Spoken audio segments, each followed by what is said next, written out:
Bezrat Hashem, le soir de ce matin, Rabbi Lazar, fils de Rabbi Shlomo Yochai Amar, dit, Hai parashata, notre parasha, Aitmar Ovada Dimnarta Vetikona, commence avec la recommandation d'allumer le candelabre qui se trouvait dans Beth Amikdash et toutes les recommandations, comment la nettoyer et la préparer. Amayacha Zimna Achara, mais on a déjà lu ça dans parasha Tetzaveh. Là-bas, on a parlé de la menorah. Pourquoi on répète ici? Elle a dit Rabbi Lazar la raison, qui vend Denissim, qui arrive au Korbana de Matbecha, le prince des tribus. La semaine dernière, on parachat Nassau, on chacun à ce tour de rôle, on menait des sacrifices pour inaugurer le temple. Et il dit ici, mais il y avait une tribu qui n'a pas participé. Quelle est cette tribu? La tribu de Lévi. Il y avait 12 tribus qui ont participé. Lévi, qui est la 13e tribu, n'a pas participé. Donc, Hachem, il dit à Aaron, ne t'en fais pas Aaron, parce qu'Aaron commençait à se soucier, il se disait, si Has Veshalom Akadosh Baruch Hu m'a pas donné la chance de lui offrir des sacrifices comme les autres princes des tribus, cela veut dire qu'Akadosh Baruch Hu tient compte toujours de la faute du Vaudor, où Aaron a participé indirectement. C'est Chas Veshalom qu'il a fait une faute, il voulait gagner du temps, et il leur a demandé, donnez-moi votre or. Il a construit un hôtel pour gagner du temps, mais le Satan était beaucoup plus fort, il a poussé jusqu'à qu'il est arrivé à fabriquer ce veau en or qui est sorti de lui-même du feu, et le peuple a commencé à l'adorer et chanter et se prosterner devant lui, et malheureusement 3000 personnes sont mortes à cause de ça. Alors Aaron disait, peut-être parce qu'il a participé indirectement dans cette faute, c'est qu'Akadosh Baruch Hu ne veut pas de lui. Et Akadosh Baruch Hu lui dit, non, le tien, il est plus grand que le leur. Le leur, c'était l'inauguration du Mishkan. Et l'inauguration du Mishkan n'a duré pas plus que 12 jours, mais le tien va durer jusqu'à la fin de temps. Dit le Ramban, je comprends pas. Le Mishkan, on n'a plus le Mishkan. Le temple qui a remplacé le Mishkan, il n'y a plus de temple. Alors de quoi on parle? Dit le Ramban, là, on parle de bougies de Hanouka. Hanouka, Chinuch, inauguration, et Hanouka c'est aussi inauguration. Il dit le Ramban, aujourd'hui les bougies de Hanouka remplacent les bougies du candelabre qu'il y avait dans le Beth Amikdash.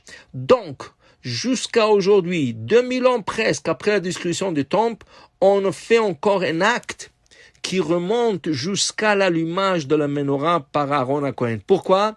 Parce que tous les autres sacrifices étaient momentaires, étaient sur place pour l'inauguration, étaient de 12 jours et pas plus que ça. Tandis que la menorah a allumé pendant le Mishkan, pendant le temple et juste après, depuis le Maccabi jusqu'à notre époque et jusqu'à la venue de Mashiach pour éclairer nos maisons avec la lumière de la menorah Kedosha. Il dit là-bas 12 sacrifices et ici il y avait 7 branches sur la menorah pour que on puisse l'allumer et éclairer le monde en entier avec la lumière de cette menorah. Pour dire combien il est important d'allumer les bougies de Hanouka, c'est sûr, Ken, et les bougies de la menorah. On dit que la menorah, le Zohar il continue de dire que la menorah donnait Yanda Chochmata Il'a, elle donnait une sagesse extraordinaire. J'ai écouté de rabbin David Menaché, qu'il avait un ami au Vatican. Rav David Menaché, il habite en Israël, mais lui il a fait ses études à Rome, et il avait un ami son père avait l'accès de rentrer dans le cave du Vatican. Et cet ami-là qui est rentré là-bas, il lui a invité, mais le Rav Menaché a été dit par des rabbins qu'il ne faut pas le suivre. Quand l'ami est parti visiter la cave, il est sorti muet. Il a perdu la parole. Et pourquoi? Parce qu'il a vu la menorah. La sainteté de la menorah, c'est quelque chose qu'on ne peut pas se tenir devant. C'est pour cela, même si le Vatican il vient aujourd'hui, il nous offre la menorah, on doit la refuser. On ne peut pas l'accepter. Il faut être pur pour toucher cette menorah. Il faut être pur pour voir cette menorah. Parce que cette menorah jaillissait de la chazesse. Il y avait un rabbin, Rabbi Yitzhak Boukbza.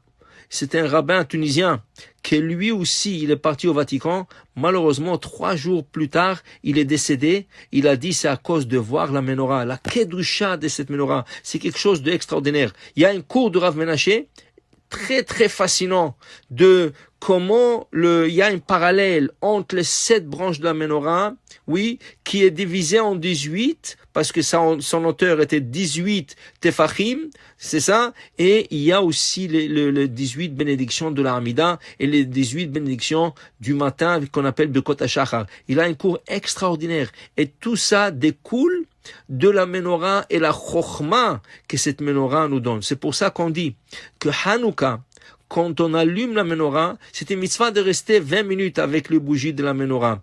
Rien que regarder les flammes quand sont en train de monter vers on le voit monter comme ça, comme s'il monte vers le ciel, on dit qu'il y a un sod, il y a des secrets qui jaillissent dans notre âme et qui éclairent notre âme et qui nous donnent un chokhma extraordinaire. Et c'est pour ça que la Gemara dit aussi que les femmes qui allument les bougies de Shabbat avec l'huile d'olive, Zochim ve'avian le banim tamidei chachamim, elles auront le mérite d'avoir des enfants qui sont des érudits. Tout ça, c'est les bougies Ner Hashem Nishmat Adam. La bougie éclaire l'âme de l'homme. Et c'est pour ça qu'Aaron, il a eu quelque chose d'extraordinaire. Son sacrifice, c'est un sacrifice éternel. Ken Ner Tamid. Et c'est les bougies de Hanouka, c'est les bougies de Shabbat, et c'est les bougies que nous allumons. Et à travers la flamme, nous connectons avec Akadosh Baruch Hu. Baruch Adonai Le'olam. Amen ve Amen.